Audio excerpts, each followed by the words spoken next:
अनेकदा ज्येष्ठ नागरिकांचं वयोमान, त्यांचं आजारपण या कारणांमुळे त्यांना मतदान प्रक्रियेमध्ये सहभागी होता येत नाही. मतदानापासून कुणीही वंचित राहू नये आणि ज्येष्ठ नागरिकांना मतदान प्रक्रियेमध्ये सहभागी होता यावं यासाठी निवडणूक आयोगातर्फे घरबसल्या मतदानाची सुविधा उपलब्ध करून देण्यात आली होती. घरीच बसून मतदान करण्याची इच्छा ज्येष्ठ नागरिकांनी व्यक्त केल्यानंतर त्यांच्याकडून 12D हा फॉर्म भरून घेण्यात आला. त्यानंतर घरीच पोलिंग बूथ आणून अधिकाऱ्यांच्या उपस्थितीत मतदान करून घेण्यात आलं. ज्येष्ठ मतदारांसाठी ही एक संधी असली तरी ज्यांना शक्य आहे अशा ज्येष्ठ नागरिकांनी प्रत्यक्ष मतदान केंद्रावर जाऊन मतदान करावं आणि इतरांना आदर्श घालून द्यावा असं आवाहन निवडणूक आयोगानं केलं होतं.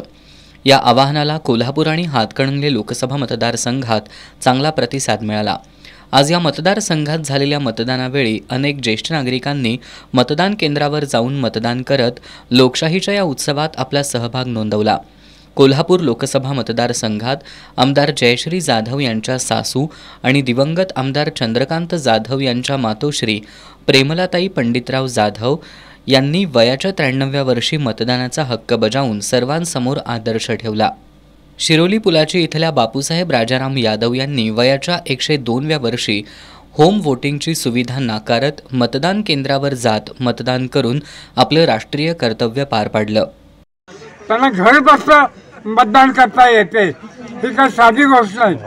तर त्या सरकारनं त्यांना घरपोच जाऊन मतदान करायची व्यवस्था, जास्तीत जास्त मतदान करावं ही भावना शासनाने ठेवल्यामुळं चांगली योजना. तर भुदरगड तालुक्यातील शेणगाव इथले काशीनाथ कुंभार यांनी मतदान केंद्रावर जाऊन मतदानाचा हक्क बजावला. दरम्यान लोकशाहीच्या उत्सवात मतदान करून सहभागी झालेल्या या ज्येष्ठांचा जिल्हा प्रशासनानं प्रमाणपत्र देऊन सन्मान केला.